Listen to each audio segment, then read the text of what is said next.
Do that.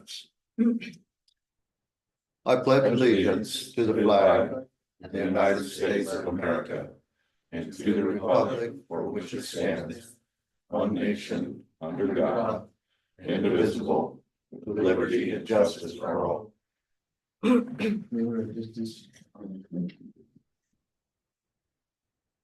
Oh, How do we got the big paper now?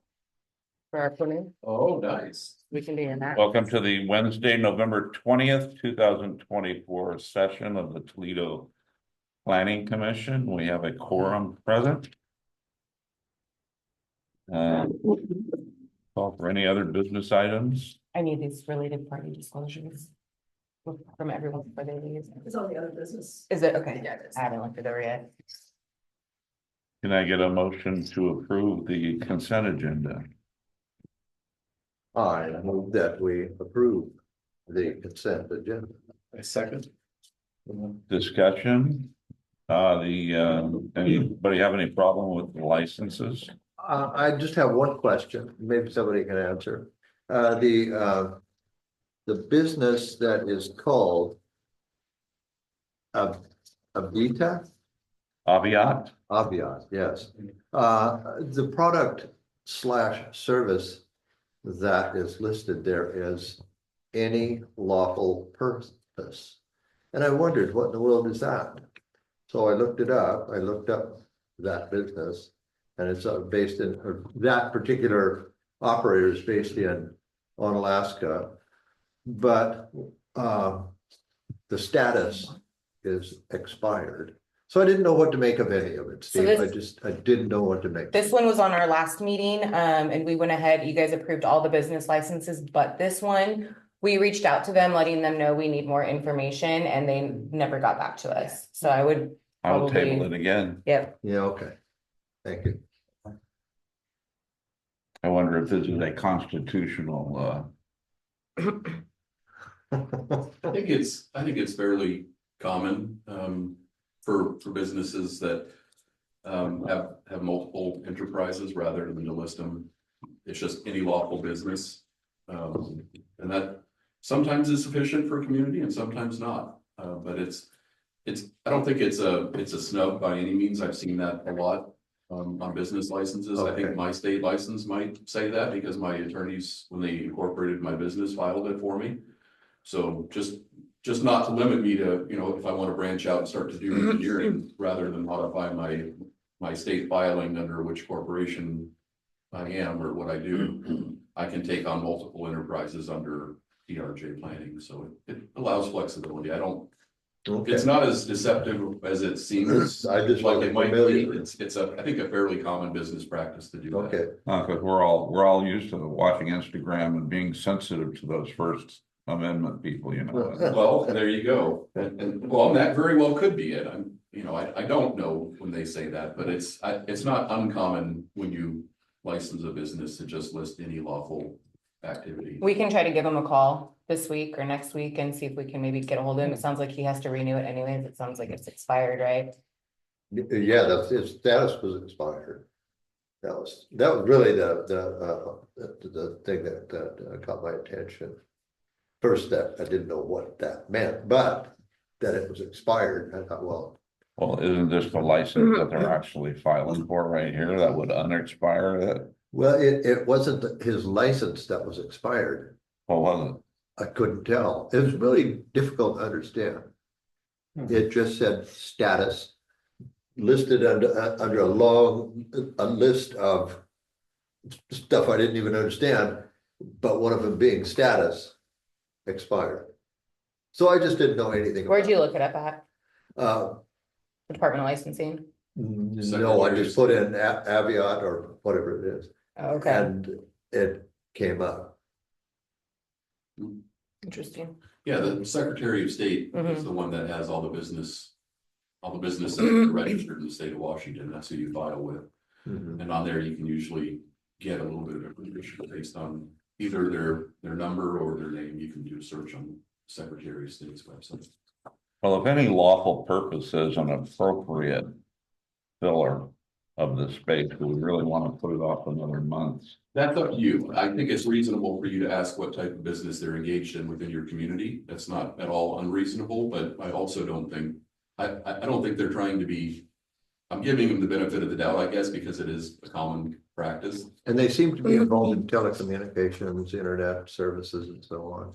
I'm just wondering if we could, grant approval pending contact by staff. We did try to contact them. We sent them a letter last month. Cause you guys didn't pass it last month. Right. So we sent them a letter, but we can try to maybe call them this month and go from there. It seems like the onus is on them to reach out if they Right. want a license. Yeah, they does should appear call that you way. and say, hey, we've And noticed it's- that our license. Good point. It's been a month because I think Carly got it out 2 or 3 days after the last planning commission and we got it out on letterhead. So it's got our address and our phone number and all that on it. So it's completely up to you guys how you wanna. But part of this was, I just wanted to show that I was paying attention. Good job. Extra points. Are we commissioners? Is that the title? Yes. Thank you. Okay, so, barring the Aviat Group LLC, do we have any problems with the others? I did not. Yeah. Okay, everything in the minutes, okay? Yeah, as far as I can tell. Very good. I'll take a vote. All in favor, say aye. Right. Opposed? Motion carries.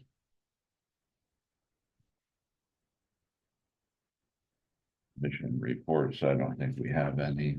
Public hearing, none. New business, impact fee discussion. So I'll let you run this. I can get us started. This is something that we've been working on together. I started this discussion before Rachel came to the city with the school district.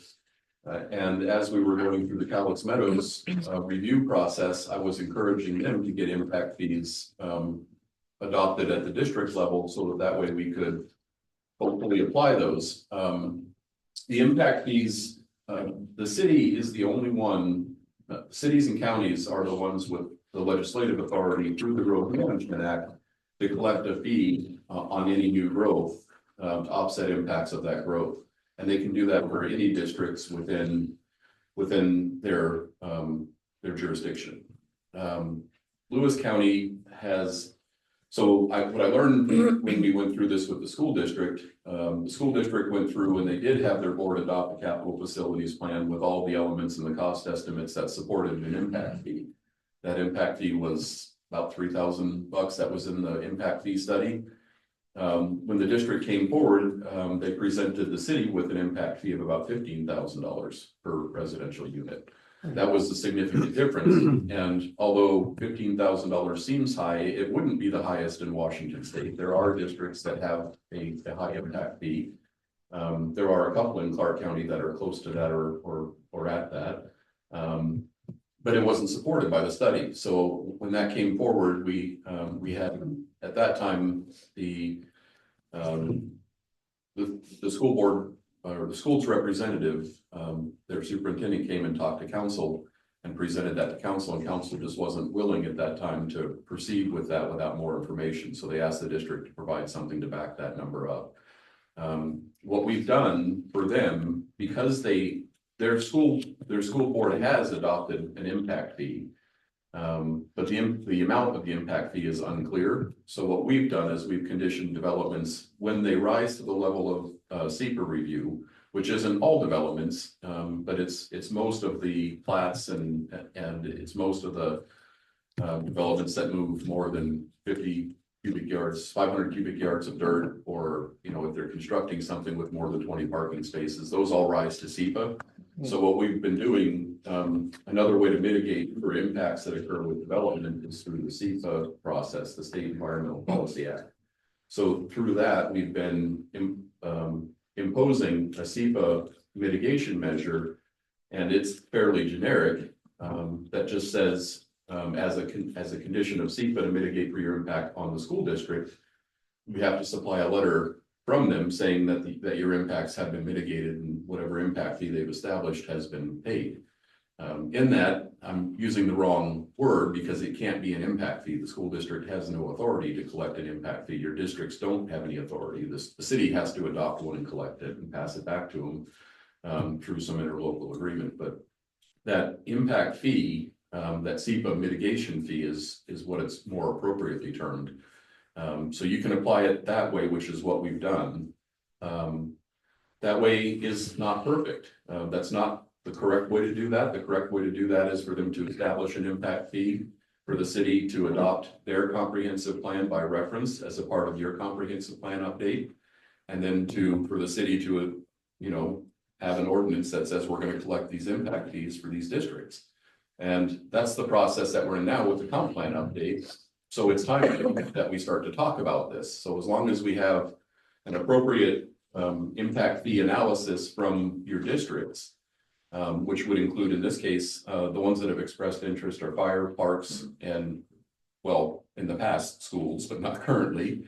So those are the three districts that you have that can collect impact fees and that have expressed an interest in doing so. I've been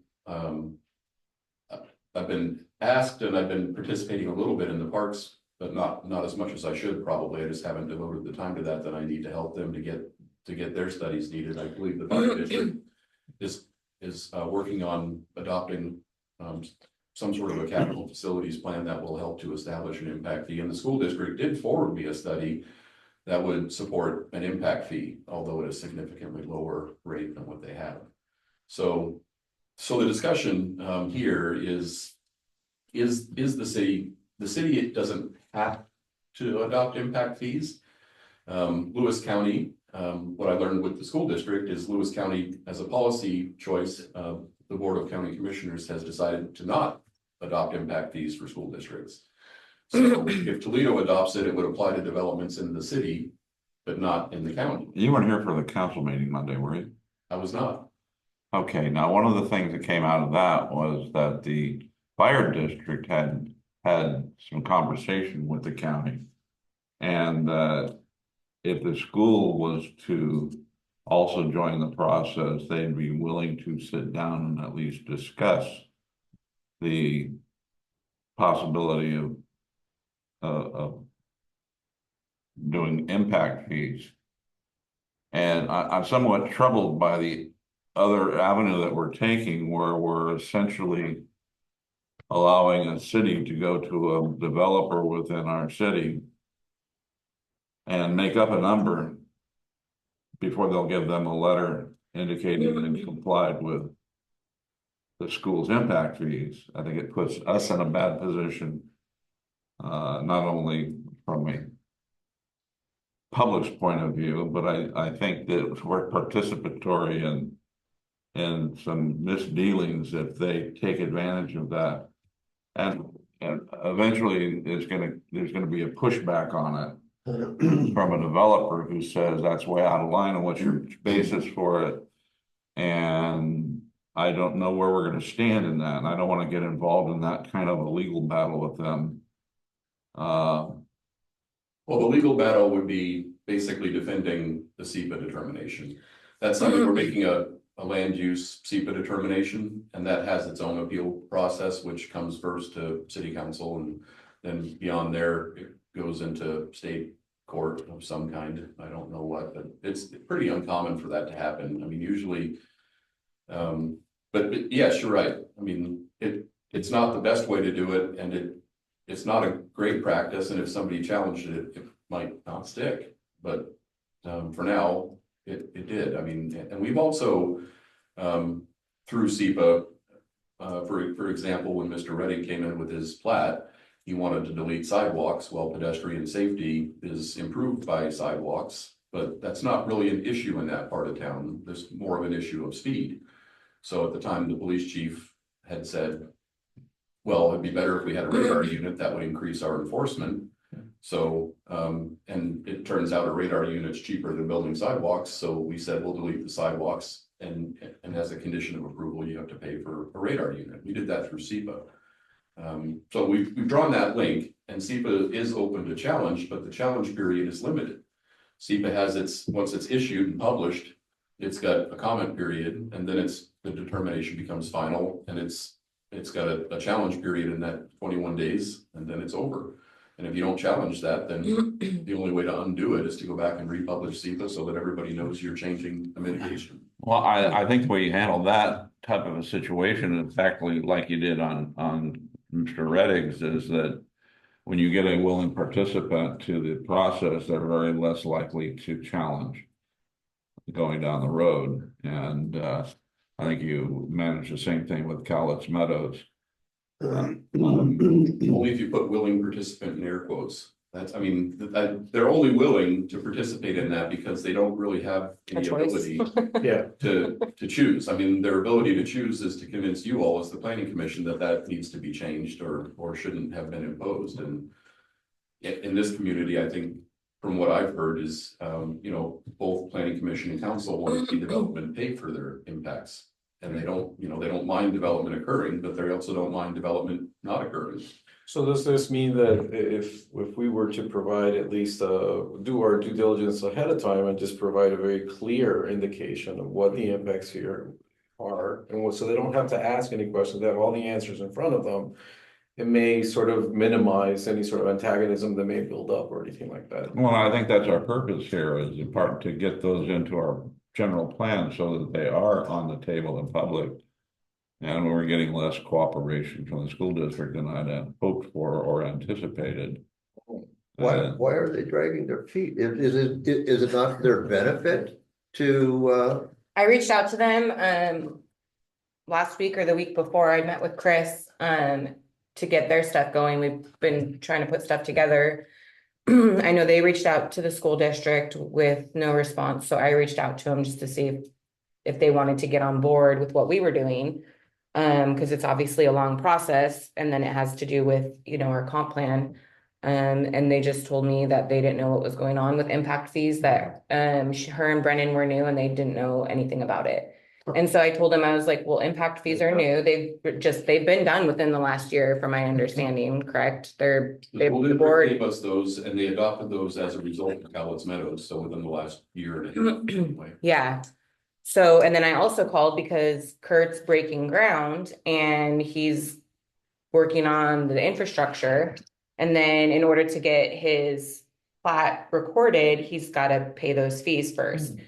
But they've also got to have all their ducks in a row in order to collect those fees. They've got to have a certain bank account. They have to have a deferral. They've got, it's a huge thing that they have to put together. And I was just basically calling, one, to see if they wanted to get on board with creating the ordinance and the ILA with Chris and I. And then two, to make sure that when Kurt went down there, he knew who to talk to make sure that they were ready for him. And they basically just. Well, and his fees aren't impact fees, they're SEPA mitigation fees, as will be Cowlitz Meadows.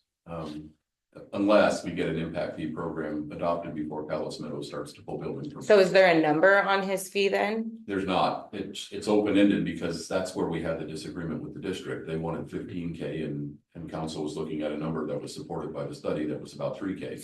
So it's not called an impact fee, but it still needs to go for impact related things. And if they're just putting it in their general fund, who's to say it's gonna go to impact and not go to school books or teacher salaries? It doesn't really make a difference in this case because they're not impact fees. So I don't know Yeah. you know the accounting better than I do. Yeah, If somebody pays money to the city and it's just, okay, well, I'm gonna tear up your street, but I don't wanna fix it. So here's a couple grand to give to your public works to pave it the next time they come through. How do you deal with that? That's what a SEPA mitigation fee is. It's just offsetting an impact. So you don't have to track that like you would a traffic impact fee or a sewer impact. but you'd want to make sure it was going towards impacts and not towards Presumably, yes. people's but if- votes but and if- salaries and. But if you didn't, then we don't have the same state requirements for those because they're not impact fees. If somebody comes in and does damage to city property and pays you money, does that go into the general fund or how do you guarantee it goes back to fix the thing that they broke? So is it not worded as impact fees in the SEPA? It's incorrectly worded as an impact fee. I called it an impact fee, but I shouldn't have. because it mitigates for impacts. Yeah. But it's not an impact fee under the state impact fee. And I don't know that they've even scheduled their, or published their impact fees on any kind of, They've only sent Fee them to schedule. us, their board adopted them, so they are adopted, but I don't know. I couldn't tell you, it was Chris Russ that I was working with at the Mhm. time, and I couldn't tell you from my conversations with him if the board actually adopted the 15,000 number, or if they adopted the 3,000 number that was supported by the study that he provided. so we don't have even a final number from them. We do, it's 15K So so it's 15K per house being built. per per residence, yes. See, I don't think they ended at 15,000. That hasn't been approved by city council. No, It's only- neither has been approved by city council. It was proposed at 15K and council said, we're reading this and we don't see any link. And Mr. Reddick's SEPA is open-ended, Right. so it's still a negotiating item, So is Cowlitz Meadows. and so is Cosmo. So, I mean, the easy way out of that is if they'll just give them a letter saying, you know, we don't need anything to mitigate for your impacts are mitigated, you're fine. So if they Okay. just give them the letter, but if they wanna say, well, we do have this thing, and he agrees that that's an appropriate level of mitigation and they agree, then I think they could just collect it and put it in their general fund and spend it on whatever they want. I mean, if I'm a donor and I donate money to a nonprofit, there's no guarantee that that money is gonna go to the exact thing that I want it to. They're gonna put it in their fund and they're gonna spend it. Are they not held to the same standards that we are by the auditors? For impact fees, they would be, Yeah. but this isn't that. No, yeah, I'm This just is wondering as far as mitigation. accounting going. I mean, if I'm buying a pencil, it has to be accounted for. I was just wondering if the school Does it have district, to come out of the pencil fund or can it come out of the general fund? it would have to come out of a general fund, but there's a line item for it. Is there really? Oh, yeah. Yeah. See, these are the things I don't know Yeah. planning. Yeah. One of the things. And if I try to take it from another fund, we could get in trouble for it. So it's a general fund, but there's stipulations. But if I take out a stop sign, I back my car into a stop sign and I feel bad about it and I wanna come pay you for it, you say, okay, well, here's how much a stop sign costs and here's how much it's gonna cost us to install it. And I write you a check, you then. That check does not go into my general fund. It would go into my street fund. And that would have to be for streets and sidewalks Okay. and, yeah, so there's a spot for it. Okay, well, So I'm just wondering if So- I'm wondering if the school district is held to those same type of accounting principles. I would imagine. I would hope so. Anybody would be, right? That's, So I have a question about this part, and this is just my inexperience with the subject, but what enables them to go ahead and collect this fee on their own and be able to sort of? Shouldn't be. we did through. Okay, so they've been in some way authorized to do this or not? Well, they've been approved. They've been given the authority to do this and the developer is held hostage by satisfying that condition if they want to complete their development. What I think what the school district is saying is, we don't know how to collect these things. We don't know how to take money. Now, was the school district not on board with being part of city limits? Is there some kind of, No, they wanted to be annexed. okay, They signed on to the annexation. They were part of that. They very much wanted to be within the city. Every point Okay. you've made today, I made yesterday what's that? with them when I went in. Yeah. And asked them to participate. Yeah. So we've been denied twice. Right. But we don't have to collect for them either. If they're Correct. unwilling to participate, then that's fine. We just won't Right. establish an impact fee and we'll quit. Putting it in SEPA. SEPA, right? If they're not gonna put a foot in, then we don't need to do the work for them. I don't. And that was kind of what I told him, like Chris and I have been going back and forth over a month now, probably, a month and a half, just trying to get our ducks in a row. And I told him, I was like, this is a long process. It'd be great if you could jump in so we can all learn this together and do it one time rather than later. And they just said no. So I just told them, okay, well, if you want to get in touch with me later on down the road. But they're missing the boat. They have 107 lots that have been approved between Cowlitz Meadows and Mr. Redding. That they could collect their $3,000 impact fee, and that's not insignificant. Oh, that's the fee that's been approved. No, nothing's been approved. That's the fee that is supported by their study. They provided a study that supports about a 3,000, I don't remember, if it was A 3,500. defensible fee. Right. You've got defensible you've got fee. an impact statement and an assessment that states a value, a fee Right, that so some you- basis. So then Yeah. Cindy said that city council didn't approve 15,000, and does that mean there's an approval process for the amount they're allowed, or no, they just have to have a basis to argue My for it? understanding is that like with my assessed fee, I cannot exceed. I can request it or anything below that, but it has to be evenly applied, so if there's a discount. Or something has to be evenly applied across all fee schedules. Okay, But it is a max value based on your assessment, so Right. your impact assessment is real work that determines a value, because it's based on. You know, what you intend to use the money for. Yeah. And even that is limited, and only a percentage of it, and a percentage is allocated, and so there's a. and this is what's used to mount the defense if it's ever challenged, of course. Exactly, Yeah, yeah, so, that and you makes got sense. no defense if your impact statement says 2,800 and you're asking 15,000. Understood. That could be argued every day, all day long. And maybe that's the problem, maybe they Which feel makes it's not worth sense. their I mean, time, they that's- wanted okay. 15, they got They have to have 3,000, they might something that just say. states, it's not because worth they're our gonna time. look, they're gonna look at your. That would be a Of your course. comp plan, crappy way to Why say would it, you hand that over? but might And be then where they're go, coming okay, I'm not. Well, somebody told me that we'll just do a bond. If we need money, we'll just do a bond. Didn't they just do one, so that way we can update the high school? At 3,000, with 107 homes, that's $321,000. Right, Yes, That's significant. right, it's not a small, but I'm just wondering if maybe that's their thought process, maybe they're like, well, we wanted 15, if we can't get 15, it's not worth our time. I don't know, that's They just me, clearly have a different relationship with money. with money, yeah. well, have you been to a school board meeting? No, Oh. They think money grows on trees. Well, So, it's nice that that district is well funded, and I mean, the city has elected to recoup their.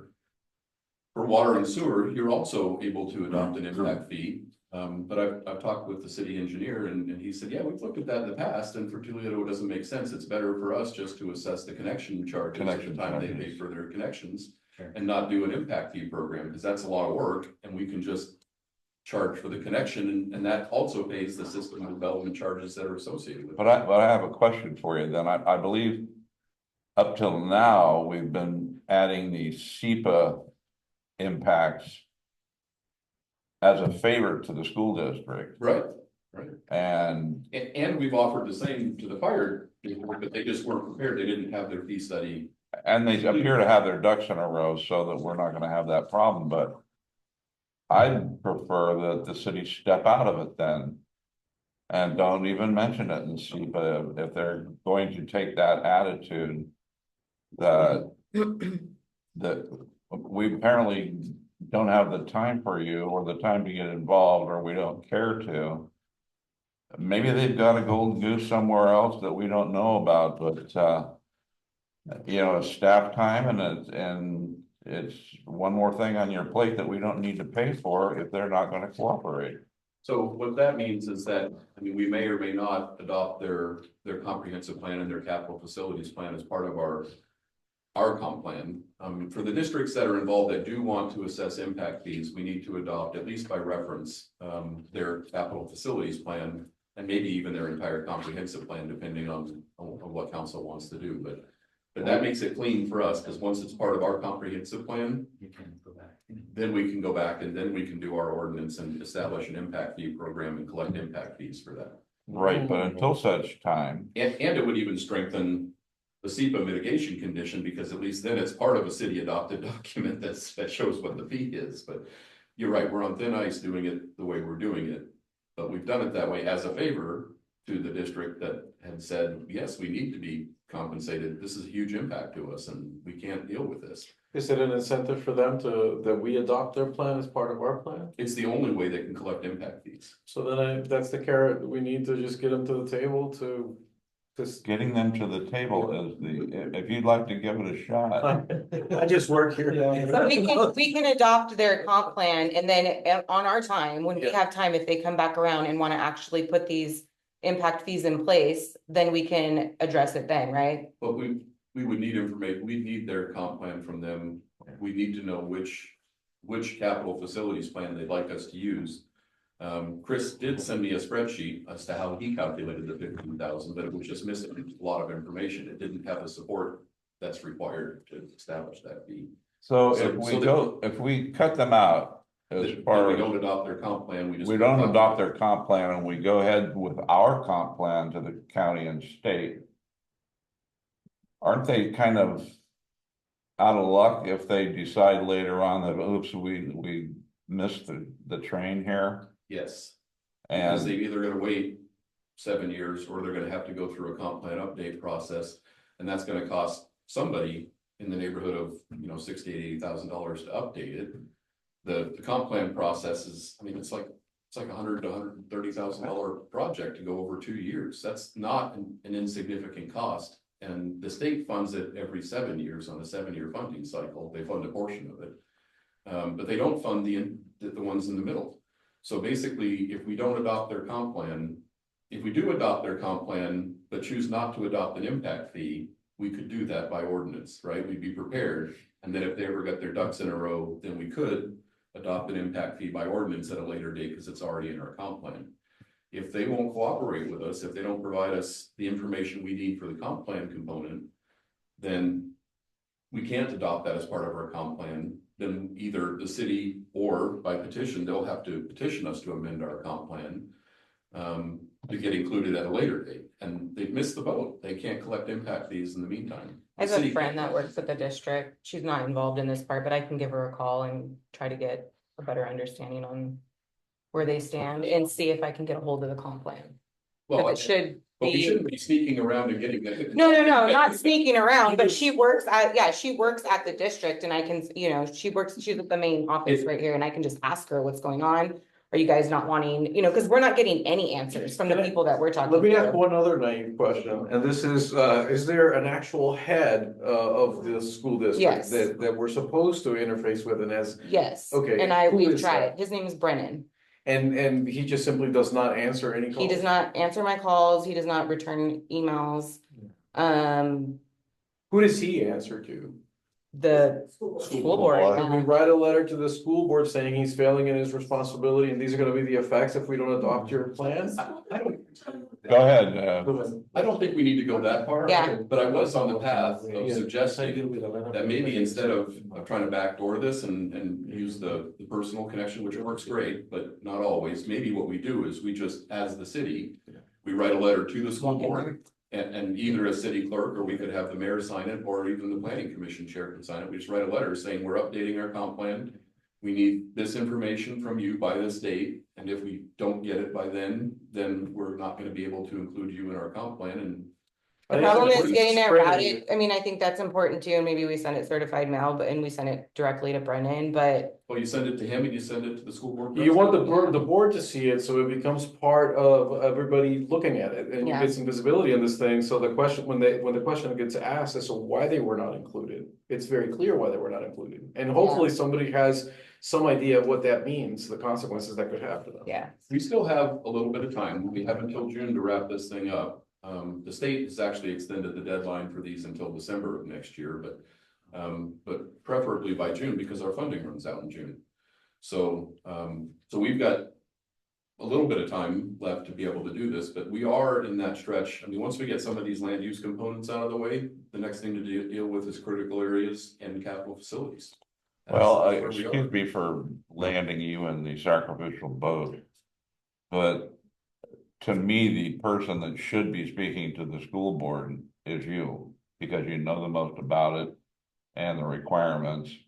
And my question is this city council going to be amenable to spending the funds to have you go make another attempt? And I'm getting a no, they're not.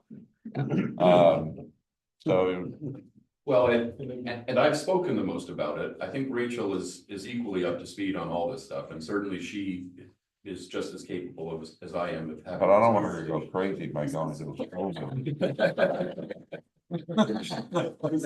It's called spicy. You just get spicy. Required to respond to public records requests. Oh, absolutely. So you could actually have a public records request to the comp plan. Yeah, and again, I think my first thing, I'll probably call my friend on the way home and just be like, hey, is there something, can you help me out? Can you get me a meeting with Brennan? Like, that's be my first step and see if we can get it in. Do you really want to jump through that many hoops as opposed to just, okay, we're playing by your rules. Yeah, Could you provide me with documentation? on a public Well, record. ultimately, let's take a step back and find out who is going to negatively impact, and eventually it's going to negatively impact the students of our school district if we don't. And And the residents because. And the residents, because they're, Chris, and I know Chris is not there anymore, but it sounded like it was easier for them to float a bond and just ask for money than it what would be to get impact, which is Well, it ridiculous. got shot down this last time. It did And then because, they did a special election and got it through. So I just don't know how, But that's money that comes out of your tax base, when this is money that comes out of new development coming into the community. Yeah. So they're two different pockets. Instead of asking the residents to fund these things that are generated by these new impacts, you're asking the new impacts to pay for it as they come in, and that's the correct way to do it. and as much as it pains me to do so, I think that we need to step forward again. Please make your phone call. I will put a public records request in. I will call my friend tonight and try to get you and I a meeting with Brennan. But Okay, As a letter to the board? That, we can do that after we do this, I think. Just, we'll start with just one more door knock. very good. Shall we move on?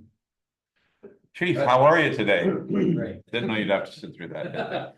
That's fine.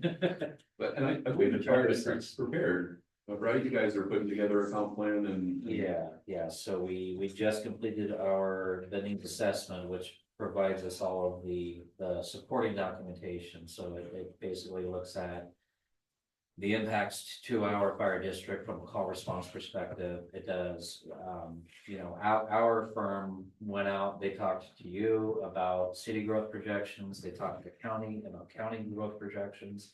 Because for us, it's the entire fire district that we serve.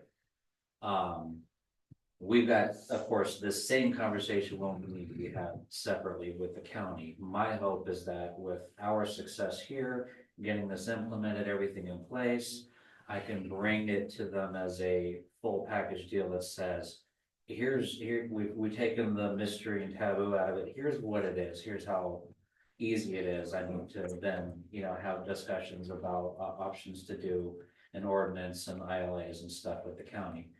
The conversation I had with the county was at the ground level with the county's planning commission. They approached the fire districts, and I believe that they were also in contact possibly with some of the school districts to gauge interest from us. They realized the developments, within the city center and, the port, all that type of stuff is one animal, but it is now that development, those larger developments are hitting our rural communities, and the fire districts and schools are being heavily impacted. So it's definitely not at the county commissioners level, as you said, that they have a current policy that says no, they want to remain attractive. They want all development, they want jobs, they don't want anything to shy anybody away. But the reality is that impact fees are a legitimate way to assess, right? And to be able to collect upfront from those developers, because they're creating an impact to your services, right? Whether it's city services, fire, streets, whatever the case may be. So we did our impact assessment. We've already got the calculations and everything. What we have to finalize is our fee schedule. And I believe Washington State has also established a new requirement to do the fee schedule, not just kind of a flat square footage cost, for example, which is what our intention was. We have kind of a cost per square foot for commercial versus residential versus multi-dwelling. And we have that, but what they're looking for as far as publishing is for single family dwellings, for example, having it broken down based on square footage ranges, like 0 to 1,000 square feet, 1,001 to 2,000, and then having a fee associated with that. Then there's also commercial, retail, multifamily. There's things that we can do on all the others, or we can do in that case a flat cost per square foot for other. If it's not residential, we have just a square footage cost. So if you're going to build 1 million square feet, it's times this dollar. If you're building 30,000 square feet, it's times this dollar, whatever it is, type of thing. So we're working on finalizing that as far as what that schedule is going to be. But that's the last piece that you need, right? Right. That is the actual what you publish as right alongside all your other fees that are associated with pulling a permit. But everything else, This is what we're here to discuss is. So with the city council meeting, we wrote the resolution at least for the city to impose on our behalf. So they've approved that. We're creating the schedules. Right now, at this point, we need to write the ILA that indicates what is that the administrative process, right? How is it going to be collected? What do we do for deferral requests, refund requests, all that type of stuff? And there's an infinite amount of RCWs and ILAs and stuff out there. We've been in conversations with Thurston County and the fire districts there. To kind of learn from them. They've shared a lot of their information. They've been sending me as much. It's fairly boilerplate, and I've even talked to Clark Callis, some of the fire districts down there, and they're sending me all the things they have, and they almost look exactly identical. All the RCWs are the same. Everything's really outlined. And then when you look at schools and fire, it's almost the same verbiage. The only thing that's unique is when you get to your fee and how you justified it. But yeah, so we have our impact study that we are approving and can send forward. And then our comprehensive plan needs to be updated now that we have this, because our comp plan didn't have the impact study, which now includes the relocation of our fire district, right? And that cost, that was not in our original comprehensive plan.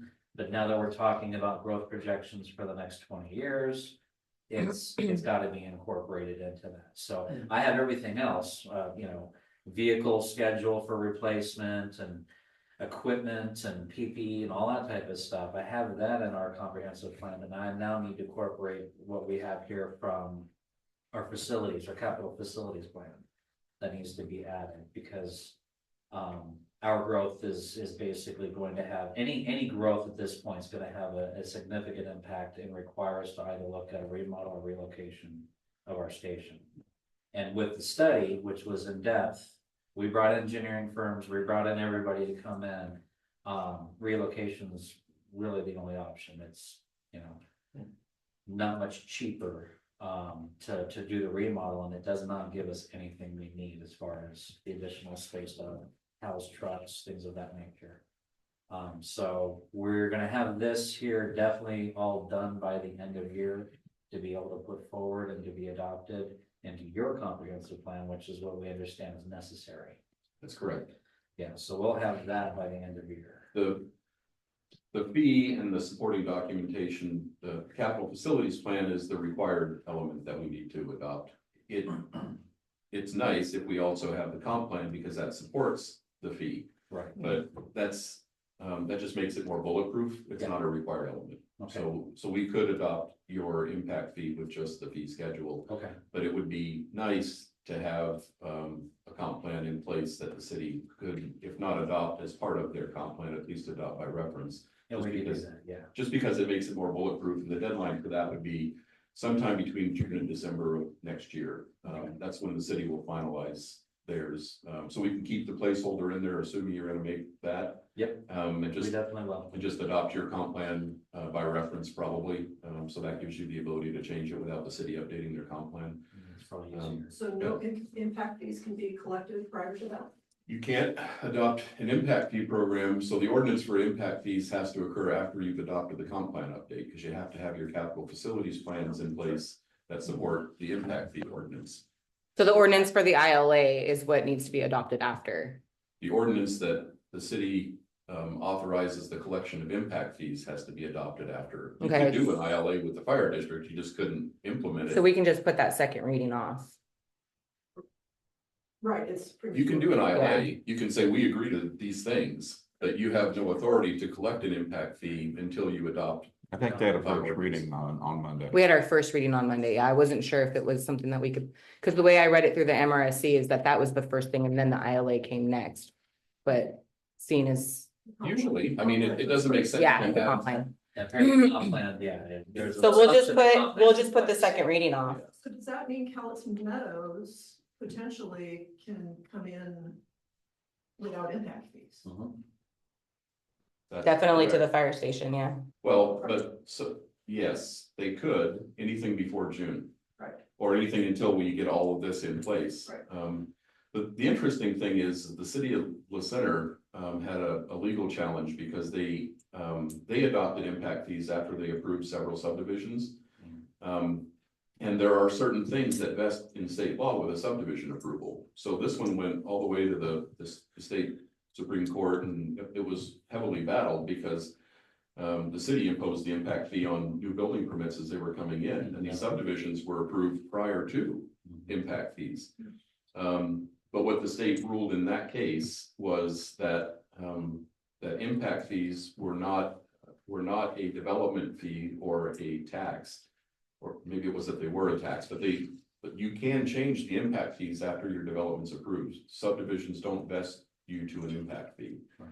And I think even in my Cowlitz decision, I put that in there. I think I even said that they weren't vested for impact fees and those would be assessed at the time. Yeah, I don't think that Callis Metals is going to be an issue really, because they have $1 million or $9 million piece of pipe to put up the road, and We met with Max a couple weeks ago. He plans on starting to pull permits just after the first year, as soon as the rain goes away. yeah, but how many permits for Yeah, who models, knows? for Yeah. models, and that's gonna be about it, because nobody wants to be paying interest on a carry loan, for building permits any sooner than you have to. They plan on, but they plan on starting that right after the first of the year. They plan on it, so who knows? Rain and Infrastructure snow has to be being in place, the otherwise. plat has to be recorded, which Right. means he has to satisfy all of his SEPA, conditions, yeah. approval and his SEPA mitigation. He had some benchmarks that he had to meet too for contributions to different. The things. playground and some stuff. Yeah, well, that and the payment of, there was a mitigation fee that we tacked on to that for police too. I mean, there was a huge mitigation fee that was payable in installments that was after the first 50 permits that we had a dividing line, and then after that, because we needed a new police vehicle, we needed new police uniforms and equipment. So all that stuff made it into SEPA. Yeah, I don't know what 10 building permits would cost about right now with hookup fees. Do you, right off the top of your head, Eric? Hookup fees are gonna be about, Just shy of 25, probably a little more, yeah. is it? Mm. Each, Yeah, it's Yeah. like $4,500. Yeah, but if it's the same model, so if they're pulling building permits on 10 houses and the houses are exactly the same, there's a discount in our fee schedule. There's some kind You should bring that up. of discount, yeah. But still. 20,000. It's not like 50%. I think it's like, I don't know. It's not that much. Yeah, I see them putting out 10 permits at a time, usually. It's about as much as their labor force, if it's in-house, can handle at one time. They're not gonna be ready to put houses in. No, I don't think so either. Crazy talk. permits are usually, I don't think so. I mean, it's They got streets to make. They're gonna be out there. A lot of work to do. rolling in the muck until July. Yeah. Yeah, So nobody usually likes to build stuff until July. So we should be able to get ahead of them, but that means we also need to stay on track with the comp plan, which means a June adoption, not a December adoption. So. Fire, yes, schools, maybe, Who knows? water and sewer, probably not, transportation, yes. And then parks, likely yes Yeah. too. So those are the impact fees that we would include in our capital facilities element of our comp plan. And make them eligible for collection of impact fees.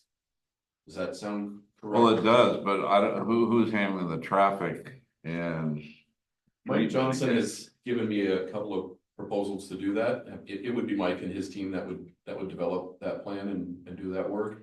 But I've struggled with that because I keep on eliminating elements to try to bring the cost down, but instead it keeps going up instead of down. So is there a reason that we always use Green Osborne? I know it was brought up the other night too, that Mike Johnson is amazing, but I don't know if we've got a contract with him that we do everything with, or There are chosen city, people, which is fine. Mike's great, but it was brought up on Monday that, they do bill a lot.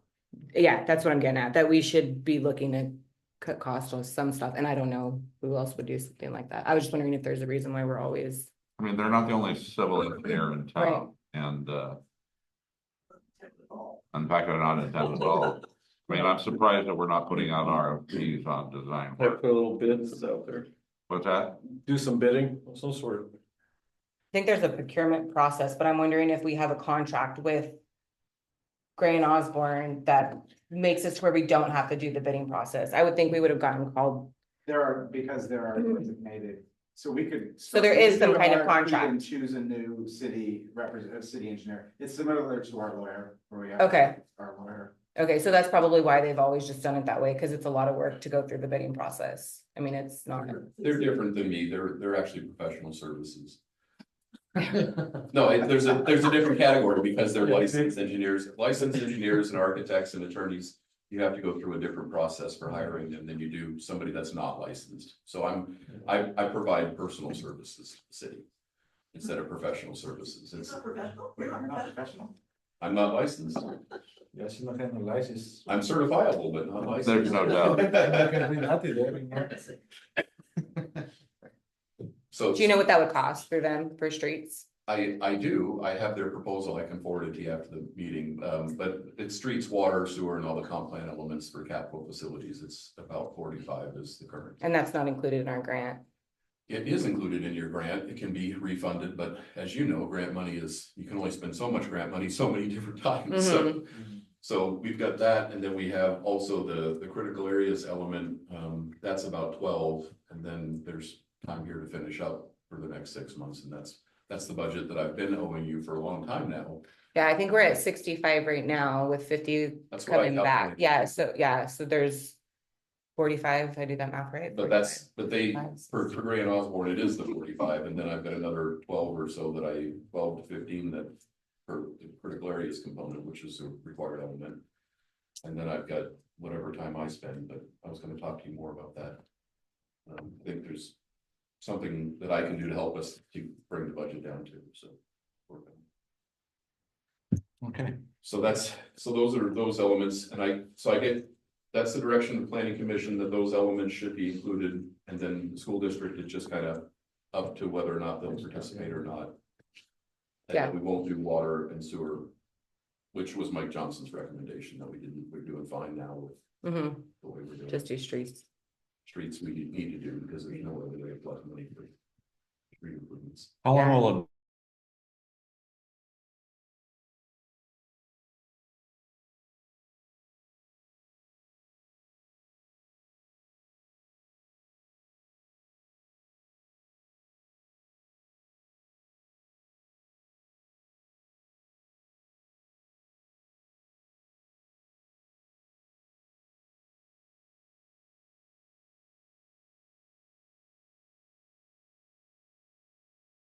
Absolutely. It's actually like, like that. Impact on our total. No, it's a small It's amount actually of fairly cheap of for us people, to- but just even the token. We're at like $8,000 in Thank you. 2 months. Thank you. Yes. You're welcome. Yes. Yes, I think it was budgeted like $400. People were coming in with these sheets. And we had to like, I mean, these long sheets when we're sitting there and tanking and everything out. And we're like, it'll be $3.86. That's $3.86. And yeah, they've used hundreds and hundreds of gallons of water. And now we're getting like 600 to 800 every time they come in for tokens. Yeah, I think it's been what, 2 months? Not even that. Yeah, we're over $8,000 right I now. do recall those conversations. Yeah.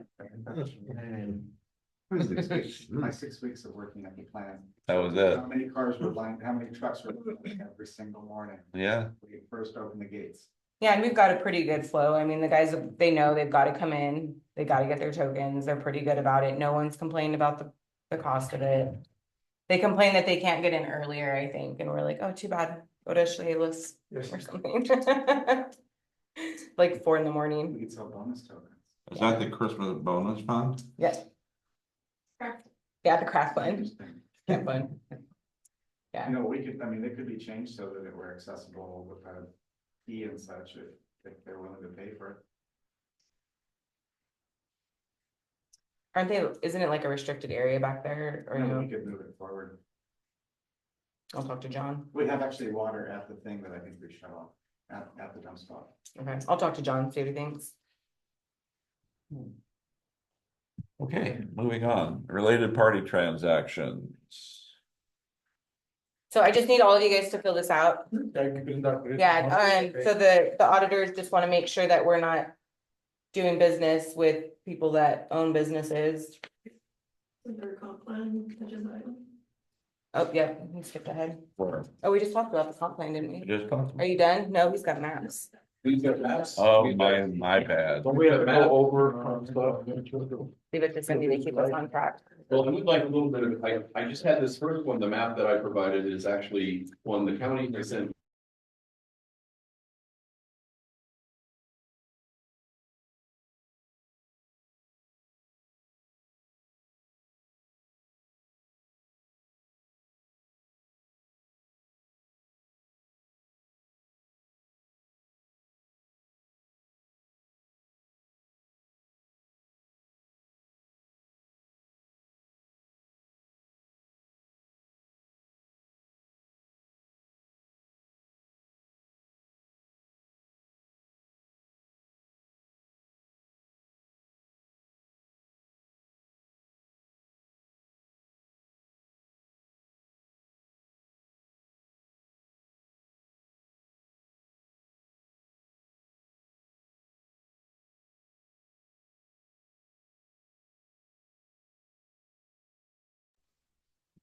I mean, an urban reserve is not designated to a jurisdiction, but in this case.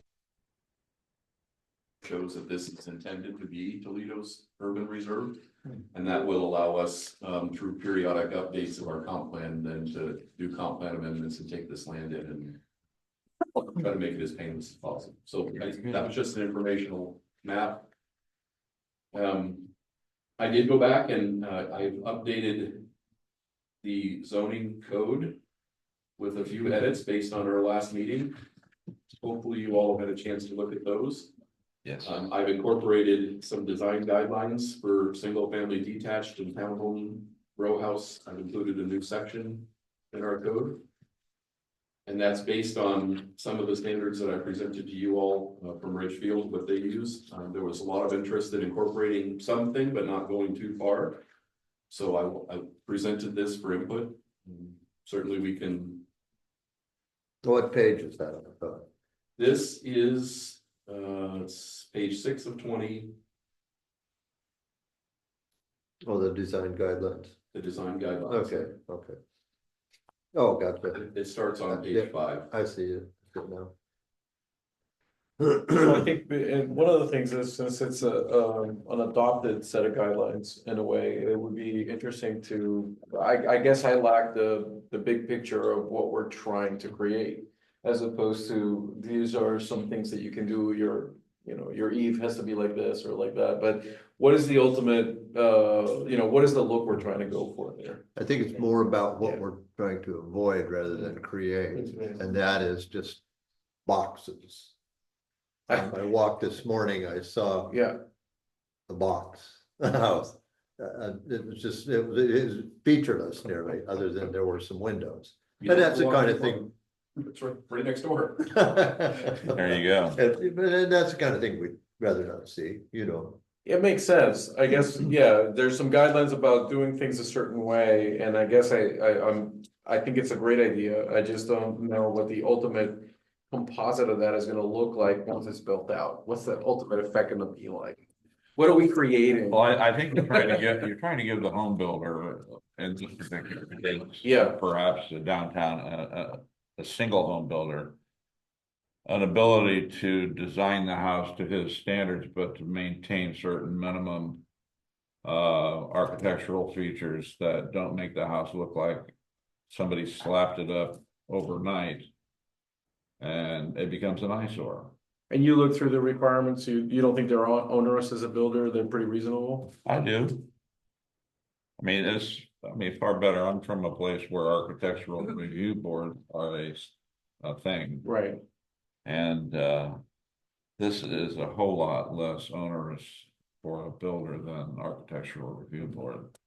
I believe with a little bit of training, staff can review these things. I think so too. You know, so you wouldn't need to outsource this. I think these are identifiable elements, you know, you can Google. You know, what a bay window is and then look and just see if it's on the building plan or not. And I mean, these things, I tried to make it so that you can do a fairly quick review of the building plan to determine if these elements are present. I haven't gone through the lengthy process of setting up a design review committee or anything like that. That seemed to be a little bit excessive for what you all had instructed in our last discussion. But any architect worth his salt's gonna be able to look at this and there's not gonna be a problem for them.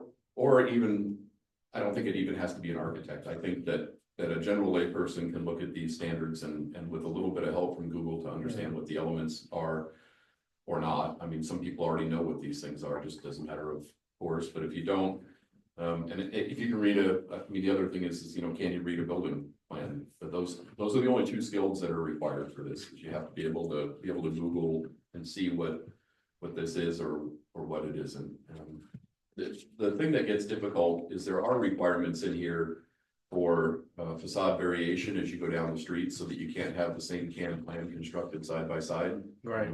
And that becomes challenging, and it was challenging in Ridgefield. It was the most challenging element when they hired me to do reviews of their building permits when they had a staffing shortage. So I came in and this is all I did, is I just reviewed to see, is this on the plan? Is this not on the plan? Is this, but the most challenging thing was, well, how do I know what got built 3 doors down? It's a new development, but I'm looking at this permit and I have this permit file in front of me.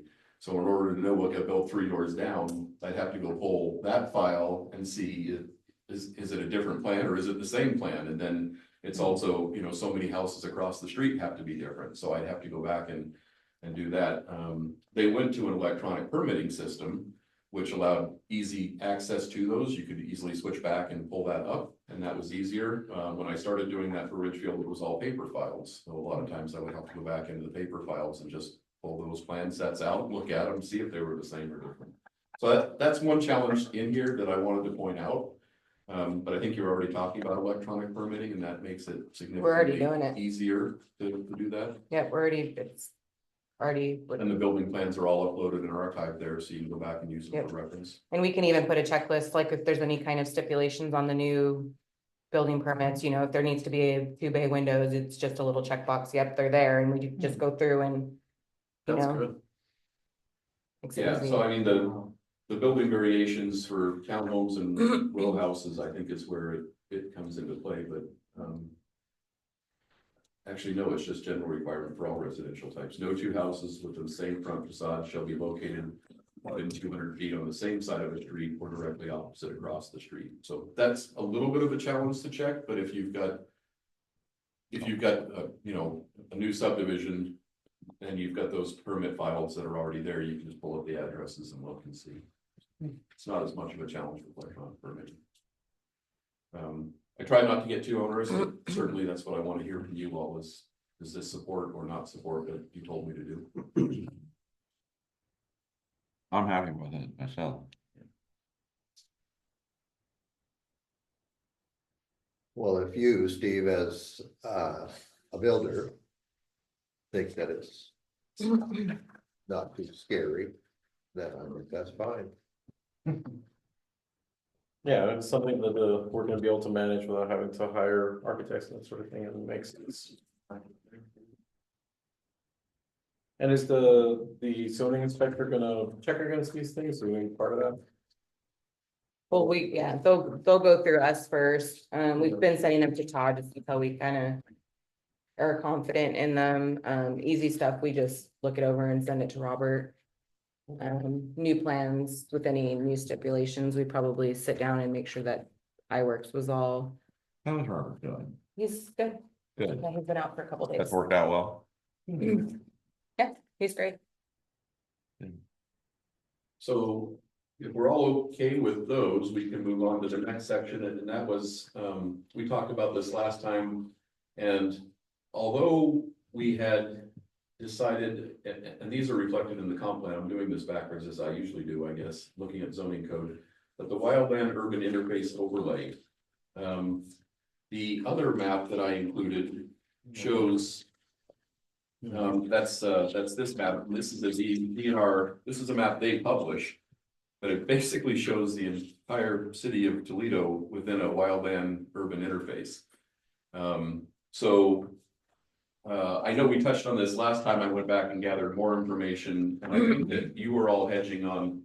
Maybe let's not adopt that into our code, but given that it does impact the entire city, and I think it could be a very impactful thing if we ever had, a large wildfire that came through. I went ahead and put forth a section, even though you kind of indicated that maybe you weren't that interested in pursuing that in the last meeting. So it is on page am I at? And since the fire chief is here. I was gonna bring that up, because the fire chief and I had a discussion on this already, but it'll be fun. So, and I've got some applicability, but it looks to me like it will apply to the entire city limits, basically, just kind of based on the mapping. But I've got the usual applicability sections, then I've got some basic standards in here that I cribbed from I think it was a state model ordinance that they had for wildland urban interface. So I'm sorry I didn't take your direction, but I thought this was an important element. Maybe I'd bring back some standards we could look at and see. Well, I'm not sure you didn't take our direction, because I recall having the conversation with you with regards to let's getting the chief on board Right, to to do inspect. some cursory inspections of areas, and how do we codify the ability to do that, and then how do we enforce it?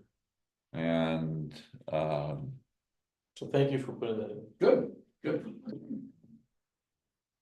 and then the chief and I had a brief conversation on that with regards to, and particularly we talked about the berry bushes between the school and that, and people that put their firewood on their porch and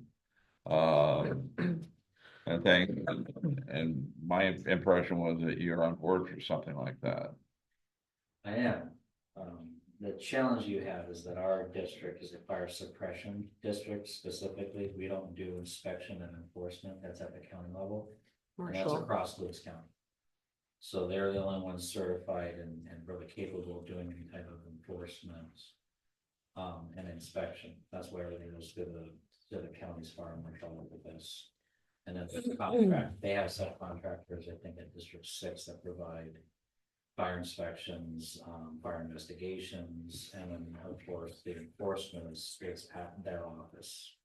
Well, I guess that would raise a question to me. Is that something, should we develop a channel so that we have an ability to reach out to them? Yeah. So we had this very same. Yeah, I'm working on an conversation. ILA with them. We had this very same conversation about fire investigations, right? If it's within city limits, it's automatically contracted and those fire investigations are done.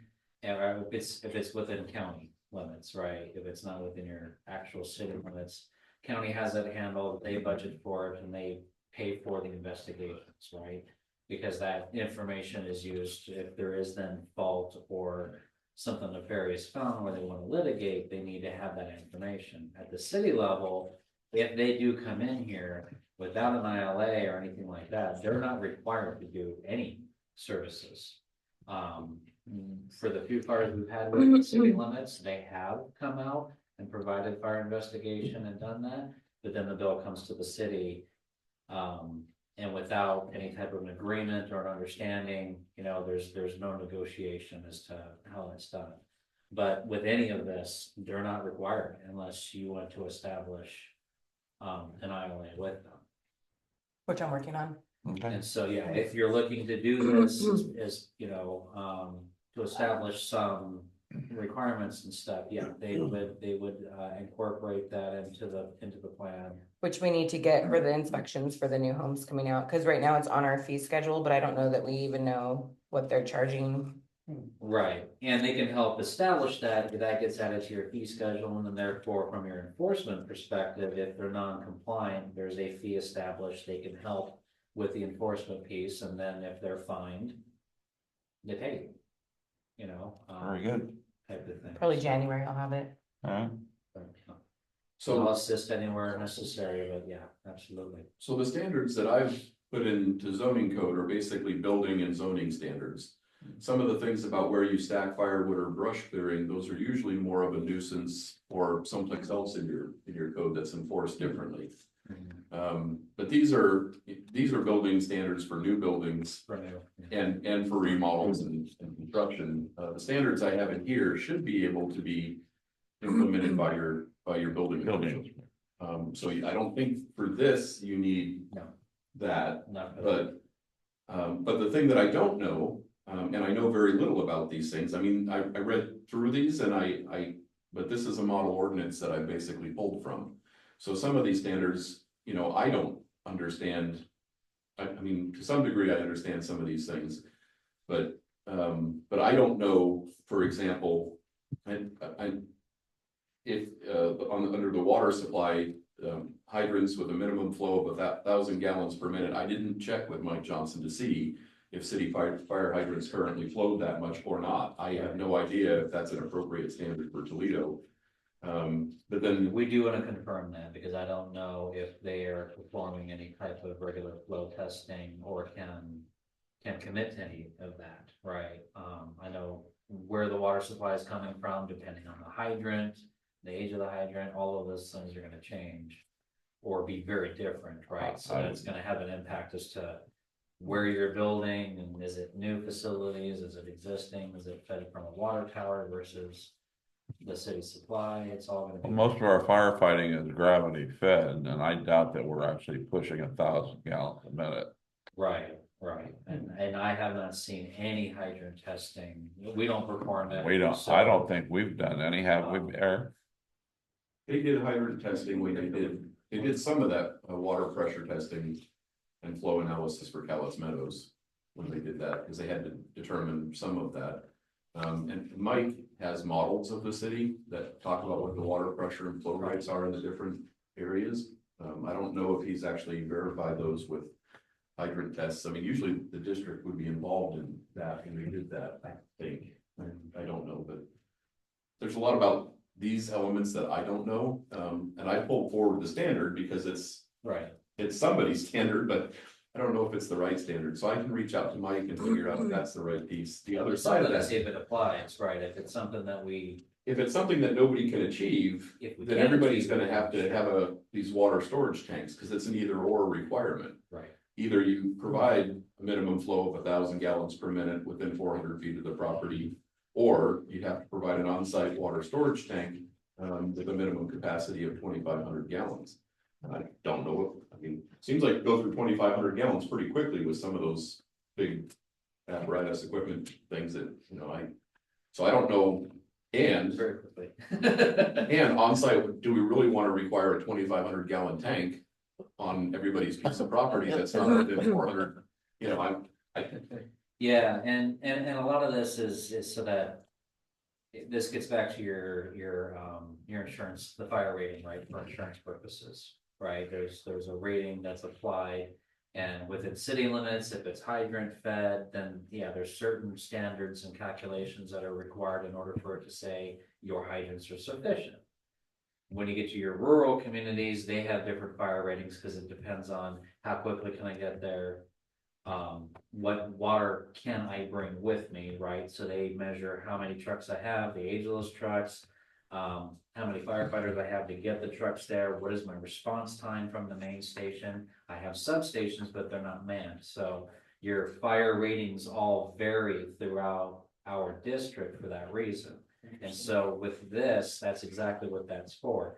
It's a standard that's being applied so that when they come in there and do your insurance rating, they look at your fire protection score, which affects, you know, your rate. And, you know, for example, if you defund your fire department and there's no longer a manned station, well, everyone's homeowners rates go through the roof, because that's exactly what this means, right? It's people, it's water, it's response time. Well, I would have think that Mike would have had to look at that because he would have had to be able to Because we size, have WSRB ratings, yeah, every so couple of Size years. of and water that's all line. has to be collected, I'm sure. huh? Water compound. I'm sure it's part of it, yeah. Yeah, Because I'm sure we requested it because it gets sent to the Washington State Board for review. your hydrant's 4 inch or 6, Like a 2.5 and 5, 2.5 and 5. yeah. And our water lines are typically 8. Well, you reduce them and then I you. do actually have a copy of your water service plan in here somewhere. I can look and see. Mike gave me those layers so I can bring them into GIS and we can start to do So I some. guess the caution is if you're gonna set that standard, we hope to meet it, or if not, you're setting somebody up for having to do water storage tanks. And other On things. every lot. Well, you would have to upsize your water line, your feeder lines. Your main transmission lines so that you can reduce down to the point where you're getting adequate pressure. Right. And that typically involves in the hillside jobs that I've done. Is that you may have to go up one size in water line in order to achieve that. If you're gravity fed. And we don't want pump stations out there either, so. So I can bet the 1,000 gallons by Mike, but I'd really like some input on all of this, you know, for what's. I mean, there's a lot of numbers in here that came with the model that I just pulled in, and I don't know, I mean, is 50 feet of structures, is that?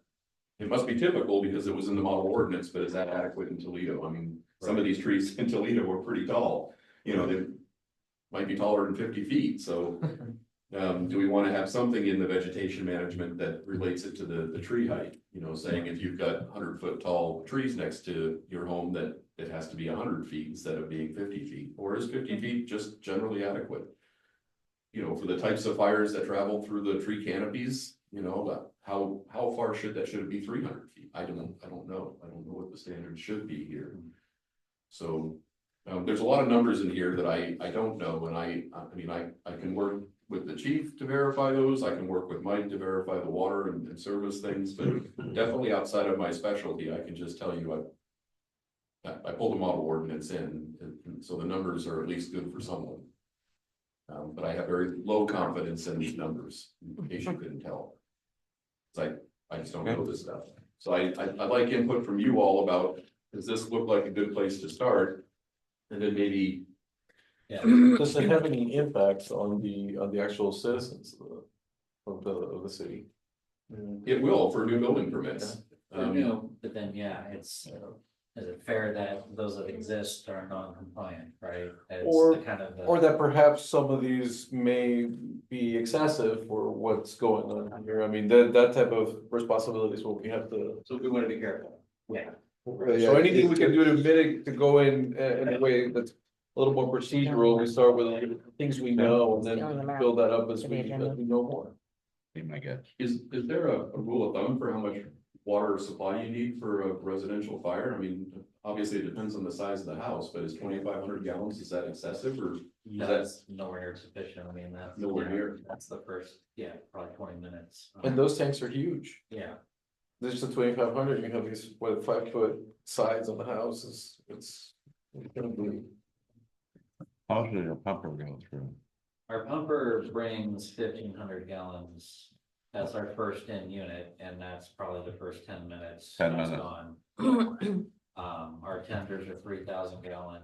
Our neighbors bring an upwards of 3,000 per truck, and average house fire, we probably go through about 4 trucks. So Wow. quite a bit, Sounds that way. depending on how quickly, right, we can either get knocked down, or if it's fully involved, it can be pretty extensive, so. Well, so all this deals with, new construction. New construction, but also building permits, remodels. Remodels. ADUs, as you're installing those in town. But existing structures, residences, this wouldn't apply. Because you put new siding or roofing on. Okay, so pretty much anytime anybody does anything, then this would be looked at. And you'd say, well, for instance, again, on my walk this morning, I noticed a house that in the wintertime is fine, no problem. But in the summer, in a dry summer like we've been having, that place, if somebody threw a cigarette out the window or the door, it'd go up in flames. And that's fine, that's a homeowner's responsibility, but his neighbors are gonna be involved in that too. In these dry summers like we're having, but at the same time, we can't be imposing. We have an All kinds ordinance of- for that, don't So we? the question is, can we thin this out in a way where we take out all the things we just don't know if they apply? Without a consultant coming in and doing some massive spend and just thin it out to the point where we have the things that we know we care about. We don't wanna leave a lot of fuel around. We wanna make sure that certain areas are clear, just the basics, right? That makes sense, I mean. It also depends on how much new growth are you considering, right, to reestablish the policy, and then how much you want to enforce change in the existing. Right, Is this there- is a tool you could use where it says, if someone decides to pull a permit for roof and siding. They now have to do all these other things, well, that was your intention, is you wanted those things corrected anyway. Well, and it's a matter of personal responsibility and it should be even, but how do you actually make it happen? Someone's homeowner's insurance. Because there are just simply fire hazards, and I'm not saying that my own house might be, I don't know. So But you know that we have an ordinance for that now and enforcement for that. I didn't know that. Well, the nuisance side of things. What's that? That's under the nuisance side of things. That's some of the Which new- still hasn't gone through to the AOC yet. What's Is there a that? way to Working on it. structure it so that we don't We're need still an waiting on it to get in actual Spillman. comprehensive plan amendment, where it's just Any something day we can now. improve on as we go along? So this is the zoning code, it's the implementation side, and as I said, I'm doing this a bit backwards, it's the way I've developed your comp plan. Usually you develop the comp plan first, these are the theories we want, then you develop your zoning code. That makes sense. When I did it with you all, I did it backwards, I did it the other way, because that way makes more sense to me, and when you're developing the implementation side, you can see how does this affect it. And then I can go back and write the comp plan elements and say, oh, this is what we're trying to achieve here, because we've just I see. started to develop. So I'm doing it backwards with you. It's not the way it's done in a lot of other communities. Usually you develop your comp plan elements and the zoning code is developed to meet those elements, but because you all are hands-on, and because that's the way I work too, we're doing it zoning first. So having this zoning code, this is the implementation side. The next thing for tonight, if we have time, is the comp plan itself, and I've made edits to that. That's the next document, and I have included a section there. So the option would be, we leave the element in the comp plan, and we just say we will develop these standards under zoning. And then we don't adopt the zoning piece of it, which I think is kind of where we left off the last meeting. But when I started looking at the comp plan elements and the zoning, it seemed like this was an important element, especially because the whole community's mapped as being within this interface area. So that's why I came back with zoning code. And I'm glad you're all supportive of that, but so yes, we could do that. And I think that's kind of where we left the discussion last time, is let's come back with some policies, but let's not adopt zoning code. Yeah, I think the idea of adopting it into our plan is, I think we all are behind that, I'm assuming. That we want to have this part of the plan, but the specifics of the zoning, if they have a bite to them, that we want to make sure has a basis. And that's the only concern that comes up, like if we don't have a clear idea as to why we're telling people to do these things without knowing if it fits this particular area or not. That's my only concern, so I don't know how you guys feel about that. For folks. Well, it's good to be able to answer why. When somebody says, why? Right, so how do you should be feel able to, about? well, it's because, and it should, make sense. So do we wanna adopt the zoning laws as they are right now, or do we wanna just leave those for now and just adopt the part of the plan? Meaning it's part of our plan, but we're not gonna put the zoning laws in yet. I kind of like the zoning laws. Okay. I do. Just to do the way you can. Well, and are there sections, I mean, so you had also mentioned that maybe we want to adopt some, but not all of these, so maybe. Like the building standards, I can vet this by Robert to see if these are usual and ordinary, see what they're doing in Winlock. Yeah. Winlock doesn't have the same mapping that we have here, but they must have some of the urban interface areas there. Yeah. So I can get the building standards vetted through him, I can confirm the flow requirements with Mike. I don't know how to determine how often or who has to supply the fire reservoirs throughout. maybe it's over a certain size lot, we bring that requirement in and we don't require it for on-site storage for a minimum of 2,500, or maybe that doesn't do any good. I mean, is that so insignificant that it wouldn't really matter? I looked at that, I thought that's a lot of water, but it doesn't sound that way. Right. So, and if you're already equipped, if the district's already equipped to supply that water, then requiring that on site might not be as impactful. But the driveways, the gates, the ingress and egress, I go 20 feet, for emergency vehicle access, for residential. I mean, usually it's 12. But 20 is common in commercial and industrial, requirements and design guidelines and codes. So, but I think the idea there is that you're trying to access a residence that's surrounded by woody vegetation, right? So you want more clear space. I don't know why 20 is. A more road applicable. 20 feet? Is that what you're saying? Minimum width, yeah. It's So huge. road serving Triple properties line. Like an easement though, like to get back? have a minimum width of, well, it's a minimum travelable width. So 20 feet of gravel or otherwise paved surface. That's pretty big. I was gonna say that's, Yeah, Yeah, I mean, well, I can barely get my truck through my gate sometimes. Yeah, so should we change those to be narrower, or I mean, those 12 things is the we have to realistic adopt? minimum, our Yeah. trucks are 11 feet. So. 20 is it's- pretty big. It's not just the gravel, it's the fencing and the trees that we Yeah. put on both sides to make it really pretty with the canopy. There are driveways we can't get our truck down, and when we see those, we send them a notice. And as far as, if you want us down your driveway, you're going to need to cut back your vegetation and relocate the fence or something like that, but. should probably consider locating your fence if your truck. They can get in, they've been to my house, to my mom's, I think, she lives way back, they were fine, we have a turnaround, so they're good. So are there some of these standards that you're not interested in the zoning code? Are you not interested holistically in adopting a zoning code now? That's the kind of direction I'm looking for here before. We're just talking about the fire interface, right? Yeah, Okay. yeah, I think we've already addressed the other pieces. So for this fire interface piece, is this something you're interested in taking further, or should we abandon it in the code and leave it in the comp plan? And then come back later or not and look at it later?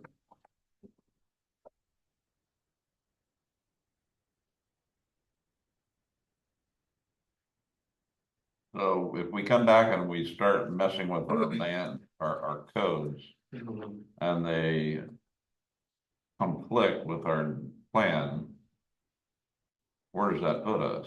Well, I mean, if you look at the language I put in the comp plan, it's fairly generic. It says that we're gonna look at standards and coordinate with the fire district, and I mean, that's all the comp plan says, so. That, if you're going to adopt standards, the wording is, I think in there now, I said we're adopting these standards, but I could change those words to we're looking at standards, so.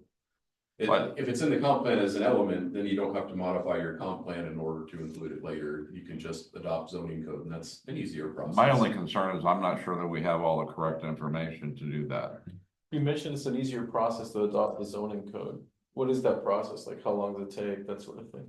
Well, I mean, I mean, typically when I'm working with planning commissions for a code section, it's usually 2 to 3 months at minimum.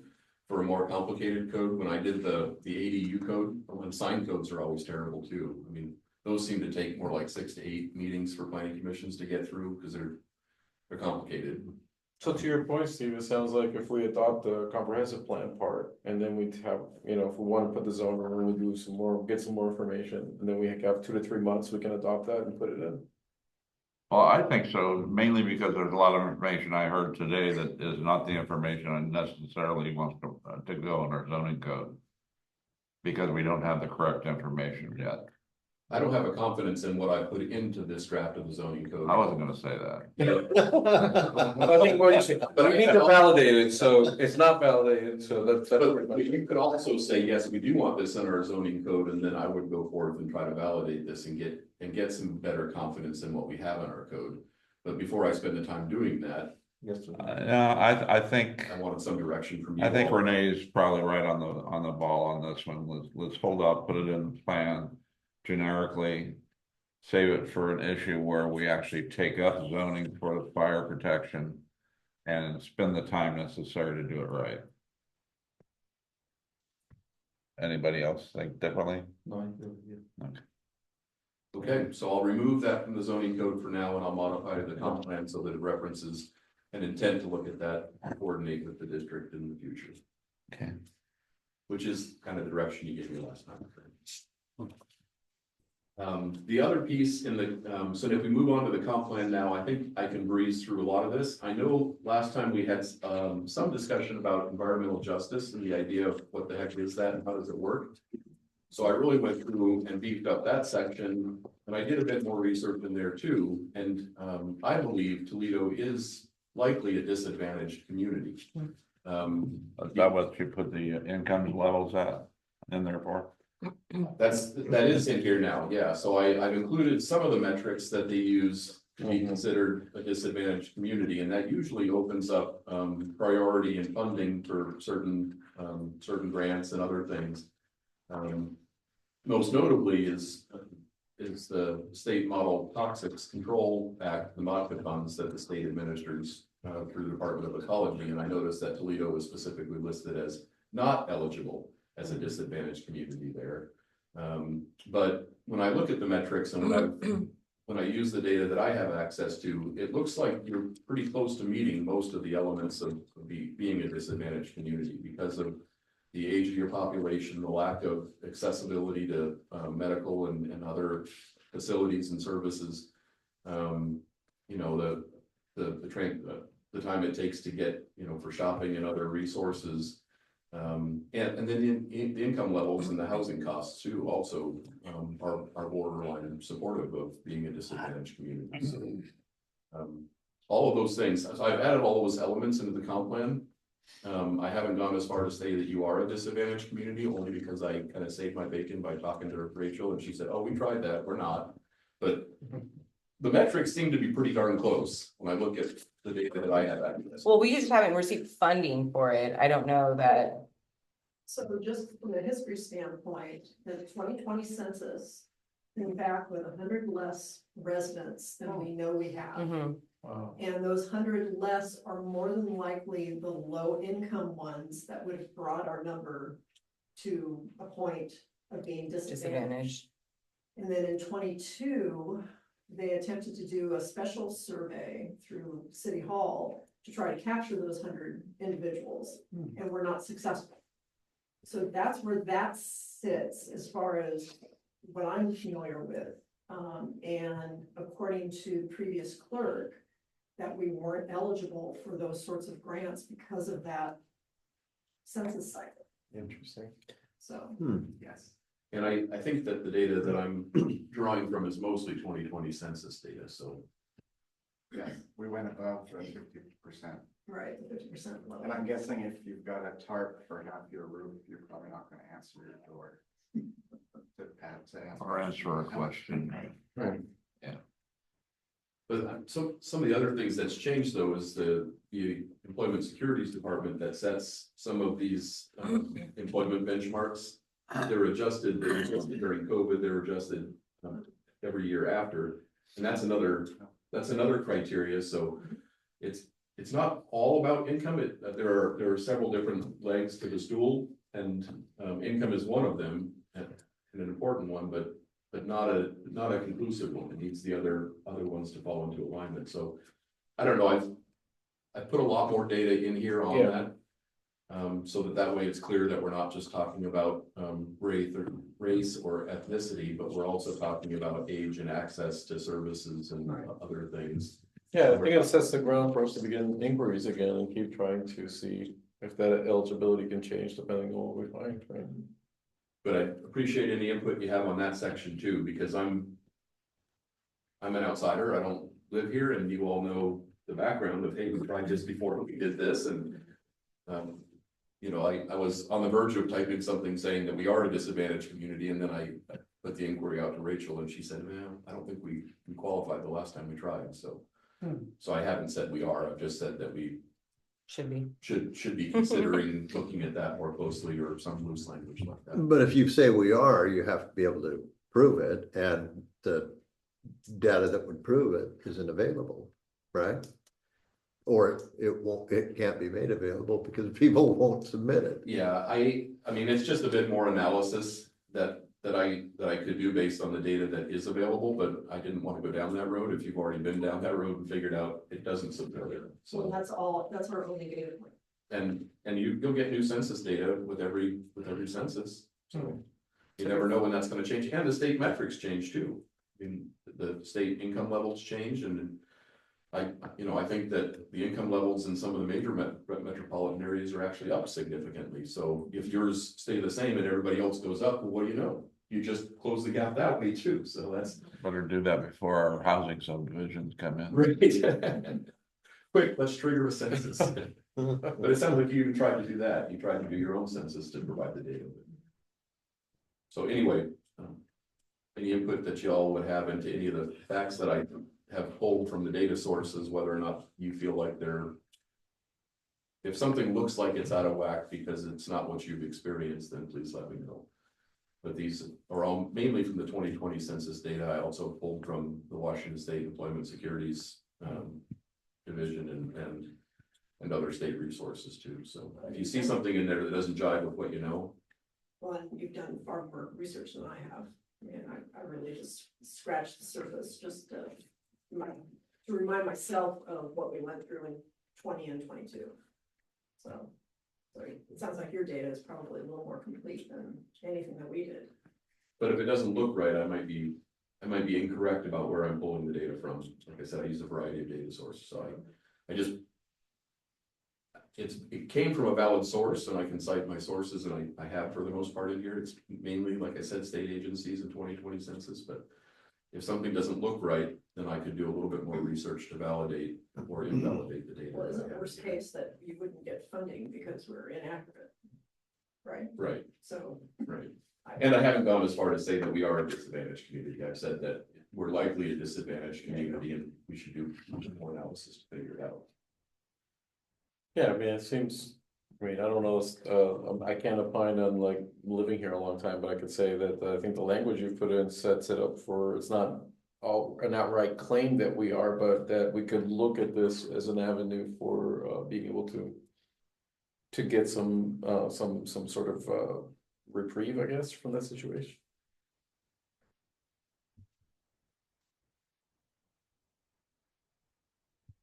Okay, and then I've made a number of other edits that will disappear after you all approve this draft, unless you want me to bring those back. What's with the vacation homes? Did you notice Yeah, put that Oh, back in. geez. I thought you were testing us, the people who were reading the. Oh, that disappeared though. I completed Yes. this draft. Yes, our vacation homes, we I want was that testing back. you. Okay, because I saw that in mine, so I was like, wait. That was a funny joke. It appears in track changes now because I've deleted it. Understood. So after this, it will no longer appear, but that was a little bit of fun I was having with you all. Okay. Oh my, the city doesn't really fund vacation homes for planning commissioners. Sorry, guys. But I'm glad that some of you were reading that carefully and picked up on it. I do have a couple of questions, and I don't know if I'm too late to bring these up, or if when I should bring these up, so I'm asking for guidance about that, which is specifically the notion of the social justice component that we're putting into the plan. And so do we have any heavy industry or light industry that are right next to residential one, like the high density population? You don't, that I know of, other than maybe some of the pocket industrial that you have downtown here that is in proximity to the residential neighborhood. It's very small scale if you do have it. Yeah, and then in the plan, in this part, I thought there was a heavy industrial area and then some dense housing next to it. That's true. Okay, In our, but we're now not adopting that comp plan. The only thing we're adopting is this. just the area itself. And we, No, our heavy industrial and light industrial were outside of our urban growth area. They're gonna be in our reserve area now. Right, and the reserve area, and then there was a dense housing development right next to that in the map that I saw. I think we were gonna mitigate that by, it was gonna be high density housing and. but that is lower income housing, so that would trigger some of the, It seems to contradict what we're saying in the plan is what I'm worried about. I'll double check that to Right. make sure, because we may actually end up we won't adopt zoning, but we may adopt comp plan designations, even though it's our urban holding. So I think that might strengthen some of the policies with the county. Because we do have the verbiage that says that one of the things we don't do is that specifically. So then that stood out to me as something that could be complicated because those communities tend to have the least means to fight those things. I believe what we did out in the urban growth area was we used some of the stream corridors to separate some of those uses, but I'll double check and see what we have. I believe you did. But I'll bring that back, and we can either look at the policy or we can look at adapting the map to correct it if I haven't. Okay, and the last thing I wanted to ask was about the allowed use for residential. I remember reading, and I don't think if this was the last version of the land use code, but the ability of households to be able to have a home business where I think it's no more than 2 of the residents are part of the business and that sort of thing. Is that still part of the new plan? Where you allow this type of use in residential? Our residential zoning code does not have those elements in there for home-based businesses. I think that's a really important part for communities that have these little mom and pop situations and cottage industries that come up. It's vital for them to be able to do more than one thing. So I think that's something that we need to make sure we have. I I mean, don't know how you guys feel about that. we have the public hearing next month for a conditional use permit for a home business. Or Well, the business, It's actually- the business, yeah, where they want it, It's upside down. yeah. But that's how we deal with it, is with a conditional use permit. Right, but I think what's being asked is this in this draft of the code? And it's not. So So- Rachel's referring to a commercial Flipped. Yeah. building that has a residential component. Hmm. I think what Renee is mentioning is a residential that has a business. component. Okay. If you look at the Lewis County Code or something, you'll see in the residents, the allowed uses are, you can do commercial business out of it. But you can't employ more than 2 people, and those people have to live in the home, or no more than 1 person outside the home. Can't have traffic come into the house. There's laws like that talk about how it makes it possible. So somebody's selling their stuff on eBay, their books, whatever, their Winnie the Pooh collection, and they have the little business that they're doing to supplement their income. That's something we want to encourage, I think, make sure that people have various And means. those are Our code currently has that. Right, I don't. that's what I thought. Yeah, But It's 1 outside employee. Right, and so that's, my question was, is that gonna be part of the new one?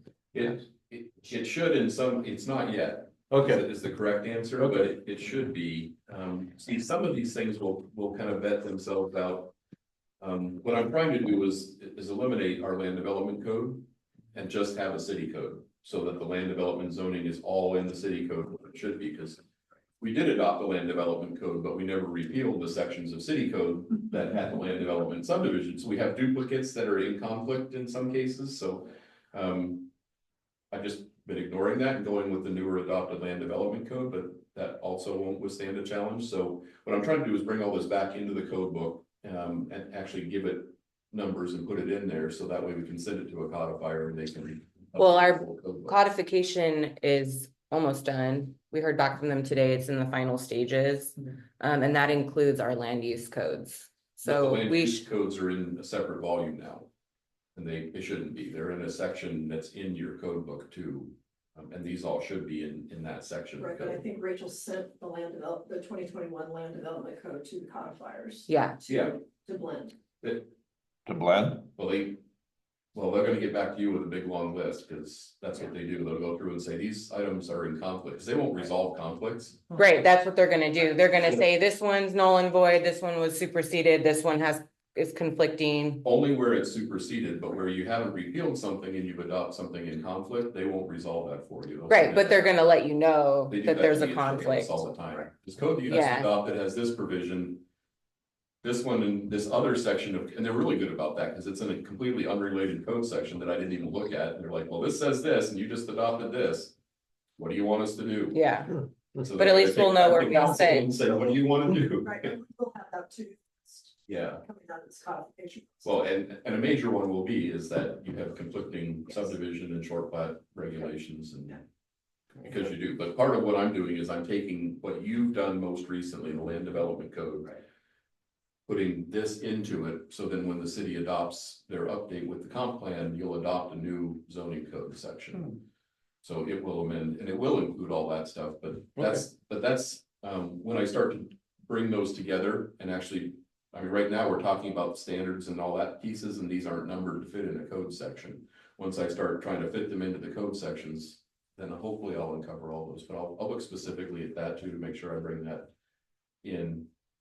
That makes sense. I wasn't looking at this as a sort of, something that was gonna be layered upon something that was existing. I thought this was actually gonna be, Standalone. yeah, the new standalone, so. It will That's be my intended ignorance on that it. way, because I will resolve the conflict between what you have, and so the codifier, a lot of their questions will be answered by this new code update that we'll adopt at some point.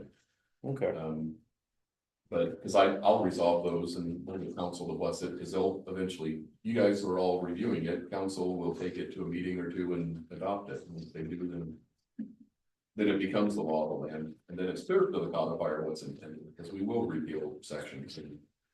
look, can I have one more thing to say here? Yeah. And then this will be the last one. The last one I had was do you guys have any density concerns about how many duplexes and multi-housing we allow in the downtown versus the amount of traffic and parking and all, but the effect that's gonna have, We have codification on how many parking spots are required, right? and we have eliminated anything other than duplexes downtown. Oh, I see, okay. So- I was totally unaware, thank Yeah. you. It's been completely, you know. Okay.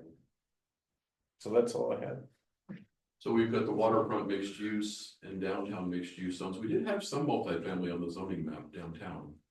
But they're existing, aren't they? We protected the core area. Yeah, that's what I meant, the core area, But there are other areas that we allowed a higher density in. right? That was the outside area, the mixed use area, and the plain residential areas up, most of them are north. Yep, and I think we have one piece that's on the south end of town also that got added in as a higher density road. I don't, did you have that? I saw that zoning map up earlier. The gross property is. Yeah, unfortunately, the microphone stops working when I. Oh, when you put the zoning map up. But here, or I can, Yeah, I can actually define it. I can bring it up here too, I guess. Here, so I'll leave this for you guys to look at. But that's the zoning map, so that. In the higher density, in the R1 zones is where we allow just the townhomes and the ADUs and other things. Lower density, Right, the R2 and R3 zones are the ones with the higher density that allow multifamily. So if you're looking at that zoning map.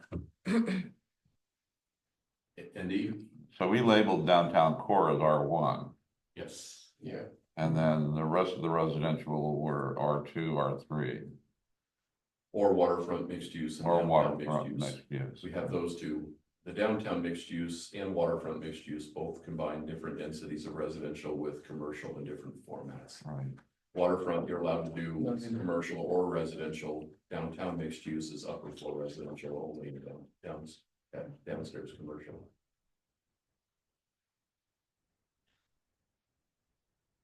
But it's never too late to go that, until this passes through council, until you all say, we're good, send it to council, then it's entirely appropriate to go back and ask any questions that you have. So Eric, don't you have some questions? Yeah, I was waiting for my opportunity to just have it. we're gonna go to public comment.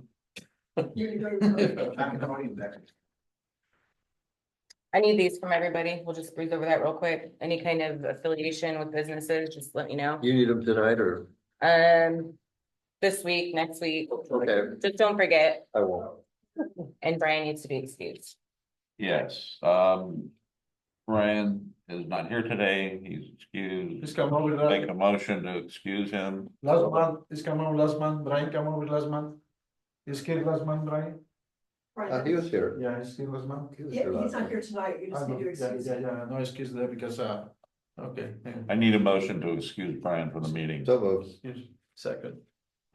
All in favor, say aye. Hi. Aye. Motion carries. Thank you. You're. Yes, sir. Are you all open for public comment? Well, you get to come Opening to the for podium public now. comment. I want you at the We have a podium, podium. sirs. Please state your name. And Carly put it together, so I wouldn't said anything on it. Nice job, Brian. Wow. Right there. Hi, Kean. It's like, Yeah. Eric It's pretty Chase, I'm a solid. city, Yeah. resident of the city of Toledo. So I was looking at the webmaster's screen, which had your zoning map up on it. So I know this isn't really, you guys just made it public, but I noticed the waterfront mixed use runs all the way down to the very bottom. And that's how far we want it to run? All the way down to past where First Street is now over with, and there's a gravel road. Is that, I mean, and then if so, you see, I guess you guys don't really. Yes, the last. I'm talking about right, so this makes total sense, you know, and that, but then it kind of runs way down here into this undeveloped area. So I'm curious if that intent is to make that the mixed use, which might be good, and if you are, then the city's land here probably could benefit from it as well. And then also this, I don't think should be medium density because it's So that- sewer plant. That may be. Oh. So the red's outside That would city be limits, right? industrial. Yeah, that would be The industrial. red is outside. Is that an earlier draft? Because you have different It's colors that are on fairly the early current draft. draft, You see, so some of these are, it looks like it's the same, but that may be, because we did modify a little bit of that, Okay. but maybe, Go to the end. but not in the Yeah. areas that you were showing. Yeah. And you said something about a That's business, why- mixed business? Why that way Yep. back there? So that's Is the that red. it? Oh, that's the red, okay. That's the red on this map, so the pink Yeah, what is the waterfront mixed use It's zone, not belong here to the city. the red That, what Is this does, Yeah, the because it's but a- down, mixed Well, use beyond commercial. that. It's commercial, okay, mixed. this is just. And you have, Which is the just downtown. and you have like this, a you have swamp. that, the block. The backwater, the cow that's back in here, and then Well, Yeah, you have that as like waterfront. that way, go this way, like then, you know. That one right there. So that is the waterfront mixed Yeah. use. Okay. Yeah, the pink I is guess the kind of waterfront. this one makes sense. that that's That's our a guy parking. that what we do in the church. All right, I was just Oh, kind of I'm curious doing that? what y'all Yeah, he's trying were, to buy a But this house is- all the way to the. I mean, That house this is no public longer information. It was part of the planning city. commission packet last month, so okay. it's been released to outside the of public and it's city open. limits. No, yeah, it's a, but it's inside here and down inside. I didn't mean to interrupt. you. Yeah, I'm not sure what you know, what your guys' Is it intent all is the way with the to south the part of Toledo, if you It's want to make not that. the city limits. It's not the city. Water. Yeah, mixed it is. use. Most property no belong to the city. Well, And if you do, then we should add, we should No, maybe because consider it's- adding there is some inside to it, here, and if see? not, remove it. This is what I like to know. I mean, eventually it's gonna be developed, It's outside. and eventually it's gonna be on the waterfront. You know? Where is he on? the- And it lends itself to growth So he's like- opportunities for the he's like- city Yeah, like the And end of the houses back as there. far as business revenue. Oh, okay, there are some So that are I would outside be in the city favor of limits. extending it as far as it'll go. So maybe that No, it's will not. help get those, Because it's. because I mean, I know this is a no, never, no, never. Right. And then the city owns this weird rectangle, pair of rectangles, and the city owns. It's the inside the city, next to it. Is that where the ponds are and all that stuff, or is that? Yeah, this is where the ponds are. And this is inside. Oh, yeah, okay, I see So, but as we're building this, you know, if we're gonna make that, then the city has some valuable land. Those houses back there. Yeah. It's over here, down the there. house outside the city. So maybe that is a good thing to All do, these and that would land here is encourage, outside the city. you know, micro, never But ever. two, gonna three acres sell. right here, two, three This acres right this here, land but is it's no. now the city. interesting, then maybe he does wanna be part of the Well, city. yeah, I think, Did you get that? Is that what we already have on our if it's map? outside of the I city don't limits, recall which is the growth. It's outside. property, but you He's just down Oh, on first. This rectangle here, It's the rectangle at the end of first. yeah, So that one right now is They're waterfront outside the mixed city. use. I mean, they're right there, but. So that will allow Yeah. either commercial or residential Right here. uses Oh, yeah, but we with some can't just medium take- density type. Or a They have to combination have thereof. come in. Yeah, okay, That's the thing. They have to I take ask. my 3 minutes, y'all do all the They work, don't I want really to, appreciate because it. it costs. are we then leaving the zoning house the way it is, or did we want to come back and relook at that section again? The city. Should I bring that back next time? I think that you said it's already where we want it. The designation is the industrial and the. The green is I don't have that map. residential medium density, so right now The wastewater plant. is zone medium density residential. So should we change that to industrial? We could, but Let's then bring it back. but then that would be a conflicting thing, because there aren't any dividing lines with the medium density residential. Yeah. There's another designation too, you can designate a government, property or something like that, we don't have that. in But our the zone presence of maps. wastewater, I thought triggers that it is in fact an industrial. It's an industrial use, Yeah, that's true. Regardless of what we zone it, right. um.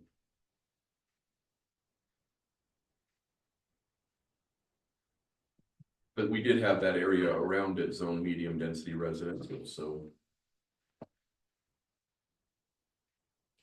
Well, I mean, there's certainly nothing wrong with making it commercial, in that sense, right? Is that along the waterfront? No, it's behind the waterfront. Well, I don't know who owns the piece of property between the sewage treatment plant and the water. Grove owns the rectangle and then the other rectangle, so he owns all that waterfront all the way down. And that's the Mike. part we No, want. It's That's Mike. Mike that owns the water. Yeah, it's Mike Grove. And then I'm not sure who owns the next piece. He does. He owns. Yeah. Those. The 5 acre plot in the back. It's like his parcel and then the one right behind him. Yeah, Yeah, they're both his. and then Eric Grove owns all of that medium density. So I don't know if you can Never gonna happen. do industrial, commercial. But they're now- and well, he has no access, residential, So you right? can have that buffer. Yeah. Well, but these up here, Yeah, He purchased. Oh, I those. see. low density residential, medium. Who's the old man that I met residential, the other mixed day? use, those are all. It was compatible. the father. Compatible pieces are the city yeah. sewage treatment plant. We love Rick. And the way to do that. would Rick's, probably be just to interesting call it guy.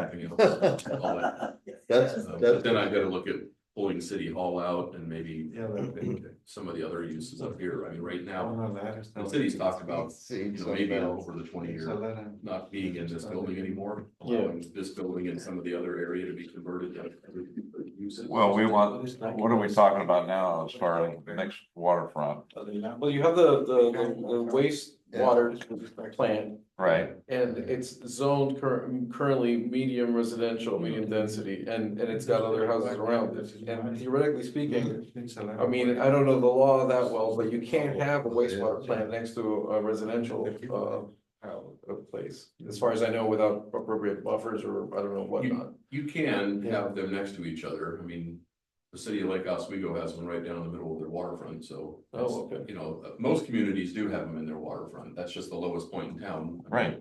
But are they next to residential areas? Yeah, Richfield has theirs. It's across the railroad tracks, but it's right up against a residential area. And a mixed use, it's within a mixed use zone. So they're oftentimes, because of gravity, they're oftentimes down near the waterfront someplace and they take up a valued piece of waterfront property. But I don't know what to do. I'll look more at that sewage treatment facility and try to come back with some recommendations because it shouldn't be zoned medium density residential. Because that would be a non-conforming use. Okay, but the rest of it, we're gonna leave as mixed use waterfront, correct? Yeah. Okay, So, are we about done? Yep. We've been here since 6, so we're definitely done. And I would call, a motion to adjourn. I move we adjourn this meeting. Get a second? All in favor, say aye. I- I'll